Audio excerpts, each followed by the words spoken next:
Hace tiempo que me comentaron esto, lo vi de repente porque lo tenía guardado por ahí.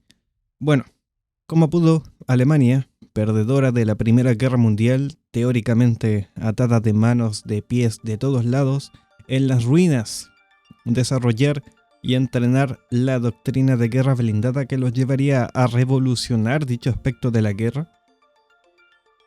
Hay varias respuestas, pero primero tenemos que conocer de qué se trató el Tratado de Versalles, porque ya saben, si hay regla, hay trampa. El Tratado de Versalles se firmó el 28 de junio de 1919. Terminó con la guerra entre Alemania y los poderes aliados, la Triple Entente.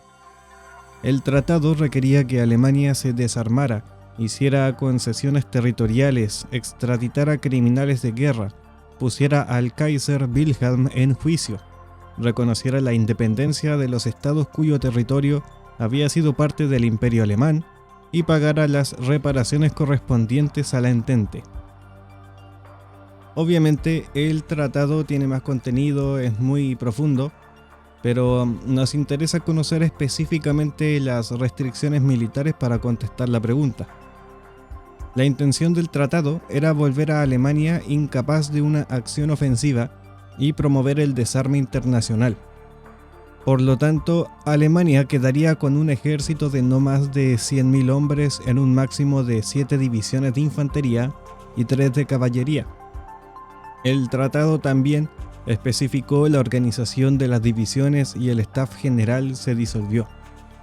Se limitaron las escuelas de oficiales a un máximo de 3, una para infantería, una para caballería y una para artillería, y se abolió la conscripción, o sea que se convirtió en un ejército profesional. Esto por su parte en realidad fue positivo.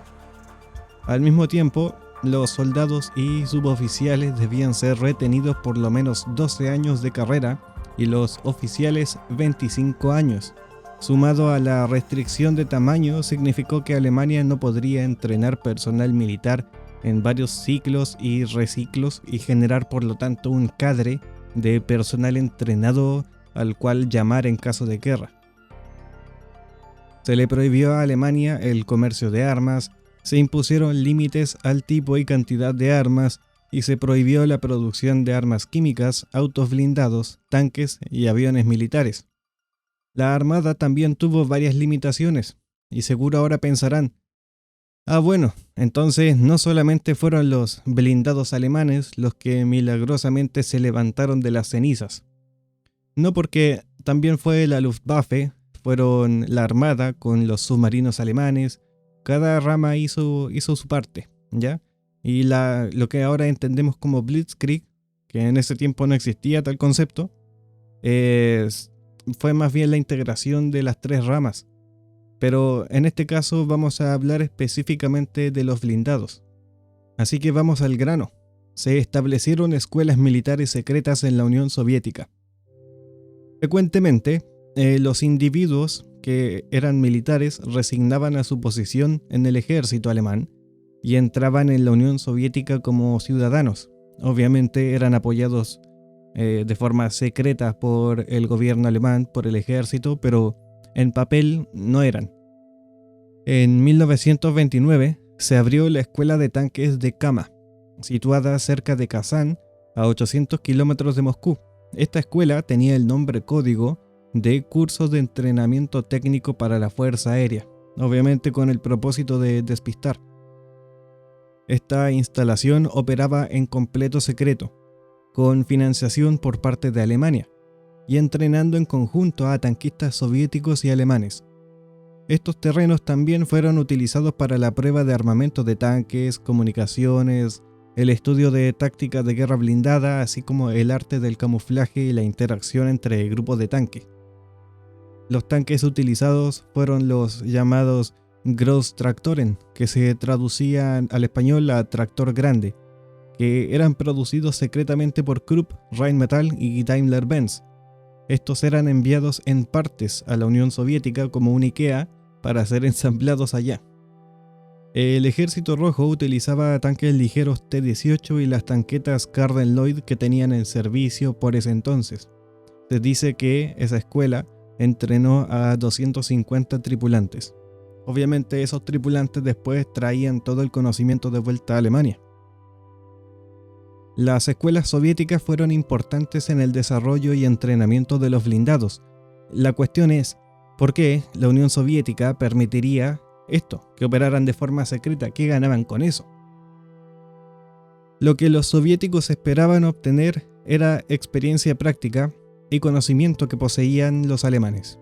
Si sumamos el desgaste de la Primera Guerra Mundial, los estragos de la Guerra Civil y las purgas políticas de los oficiales zaristas, se había privado al cuerpo de oficiales del Ejército Rojo de personal experimentado que entendiese la guerra moderna. Además, las experiencias de la Guerra Civil permitieron al Ejército Rojo apreciar la ventaja de la guerra mecanizada en virtud de su relativa ausencia, porque siempre es mejor tener un tanque que no tener uno. Siempre. Un pequeño número de aviones o tanques podría ser decisivo en los campos de batalla de la Guerra Civil. Por lo tanto, a los soviéticos les interesaba cooperar con el ejército alemán de la Weimar, ya que los alemanes tenían experiencia real en el uso de esta tecnología de una manera más sistemática. Esta fue la misma razón por la que los japoneses enviaron técnicos de submarino a entrenar en Alemania y trajeron a antiguos oficiales y constructores de la Kriegsmarine a Japón cuando quisieron ampliar la flota de submarinos de la Armada Naval. Aunque Versalles prohibió a los alemanes tener este tipo de armas, los alemanes conservaron tanto el conocimiento como la experiencia para utilizarlos. Las escuelas militares secretas también fueron una especie de oportunidad para que los soviéticos normalizaran las relaciones con los alemanes. En ese momento, tanto la Unión Soviética como la República de Weimar eran más o menos parías internacionales, con oportunidades limitadas para la diplomacia y el comercio, por no hablar de las alianzas militares. Por supuesto, para nosotros, en retrospectiva, es fácil pensar en Alemania y la Unión Soviética como enemigos naturales. Sin embargo, no era seguro de que algo como una guerra total sucediera en la década de 1920, en el periodo de entreguerras. Creo que tenía sentido que los dos trabajaran juntos, ya que ninguno de los dos tenía muchos amigos en Europa en ese entonces. Pero en 1933 la base aérea de Lipetsk, donde entrenó un famoso Wilhelm Speidel, se cerró, y fue por problemas políticos entre la Unión Soviética y Alemania. Fue en este tiempo que Moscú terminó todas las relaciones militares e intercambios a finales del 33. Los soviéticos inicialmente pensaron que el anticomunismo de Hitler era una táctica electoral y descubrieron que el Tercer Reich iba en serio con la ideología. Para darle más impulso a esta disolución, ambas partes ya habían obtenido lo que querían de esta relación. Pero eso era en lo técnico concerniente a los tanques. Habían cosas un poco más importantes. Hans von Seeckt, apodado como la Esfinge, me gustan los apodos que tenían en ese entonces, ocuparía el puesto de jefe de Estado Mayor del nuevo ejército de la República del Weimar, la Reichswehr, y él se encargó de establecer un nivel extremadamente alto de entrenamiento para su pequeño ejército. Su visión era entrenar a cada soldado individual a un nivel por encima de su grado. Entonces, un sargento sabía las tareas del teniente, el teniente las del capitán, y así. Esto significa que Alemania tenía una enorme reserva de personal altamente entrenado para cuando Hitler expandiera a las fuerzas armadas. La mayoría de esos soldados ascendieron instantáneamente a un grado superior mientras se llenaban los grados menores durante la expansión.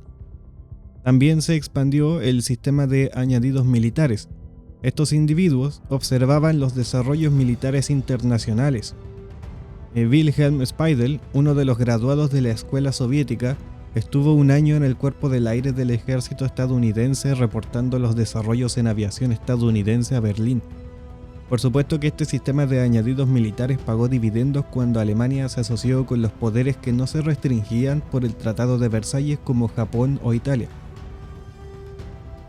Para cuando el ejército se expandió, los aliados no lo tomaron en serio porque nadie pensaba que, en primer lugar, existiera el equipamiento para rearmar a esta fuerza expandida. Pero paso a paso, la pasividad de Occidente permitió que el dictador generara una fuerza tan grande que ya era demasiado tarde. Y de repente todos empezaron a firmar tratados de no agresión, como el que hizo Polonia, o se realizaron concesiones, como el acuerdo naval anglo-alemán que le permitía a Alemania producir hasta el 35% del tonelaje de la Royal Navy, e incluía ítems previamente prohibidos como submarinos.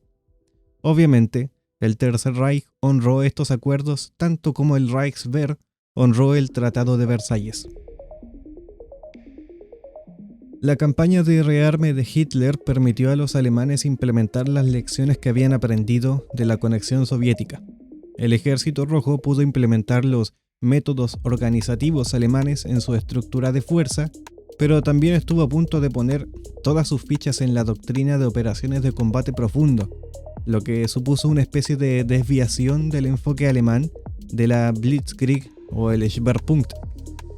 Otro dato importante que suele pasar desapercibido es que Alemania de la entreguerra reconoció a la radio como elemento de comunicaciones entre las ramas de las Fuerzas Armadas como el punto más importante para asegurar una comunicación eficiente y generar armas combinadas, o lo que se conoce como Blitzkrieg. Sin la radio, el Blitzkrieg no habría sido posible, pero fue el reconocimiento de este factor clave uno de los más importantes en el pensamiento militar de la Alemania de la entreguerra, que en definitiva fue capaz de integrar los avances tecnológicos con el pensamiento militar alemán del mando de misión, algo que ya existía antes, también llamado como Auftragstaktik.